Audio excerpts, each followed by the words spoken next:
ओम नमस्ते सभी को। मध्य प्रदेश से मेरे मित्र रण सिंह आर्य ने एक शंका भेजी। उनने पूछा कि क्या भगवान श्री राम ने शंबुक ऋषि का वध किया था। तो इसका उत्तर है कि नहीं, भगवान श्री राम ने ऐसा दुष्कृत्य नहीं किया। भगवान श्री राम वेद की मर्यादाओं को पालने वाले थे और वेद में प्रत्येक मनुष्य मात्र को ईश्वर की उपासना करने, जप तप ध्यान करने की पूर्ण स्वतंत्रता दे रखी है।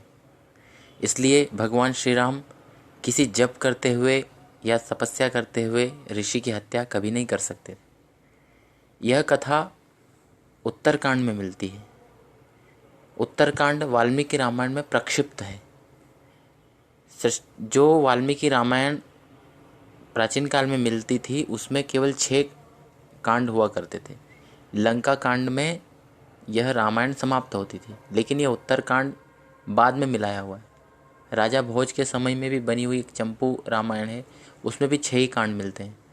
विदेशों में जो रामायण मिलती है प्राचीन काल की, इंडोनेशिया आदि में, उनमें भी 6 ही कांड पाए जाते हैं। इससे ये सिद्ध होता है कि ये उत्तरकांड प्रक्षिप्त है।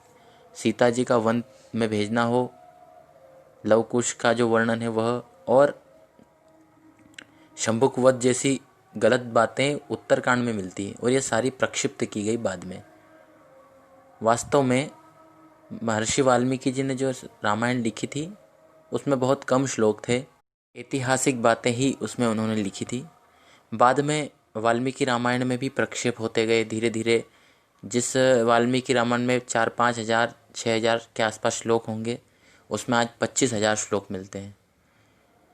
वैसे ही उत्तरकांड इसमें प्रक्षिप्त है। इसका एक और मैं आपको प्रमाण देता हूँ।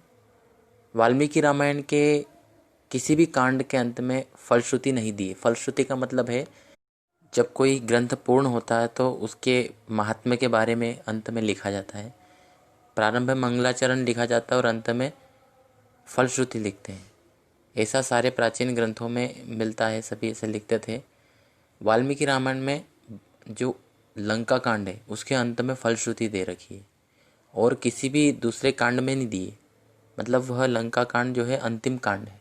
उसके बाद जो उत्तरकांड है वो प्रक्षिप्त है, इसलिए उसकी बात प्रमाण नहीं हो सकती। और दूसरी तरह से भी हम विचार करें, तर्क से भी, जो भगवान श्री राम भीलनी के बेर खाते हैं, जो भगवान श्री राम निषाद राज गृह को अपना मित्र बनाते हैं, हृदय से लगाते हैं, गले लगाते हैं, जो ऋषि मुनियों की रक्षा करते हैं शत्रुओं से, दुष्टों से, क्या वो किसी ऋषि को मार सकते हैं? बिल्कुल भी नहीं मार सकते। यह भगवान श्री राम के चरित्र के विपरीत है, इसलिए यह बात प्रमाण नहीं है।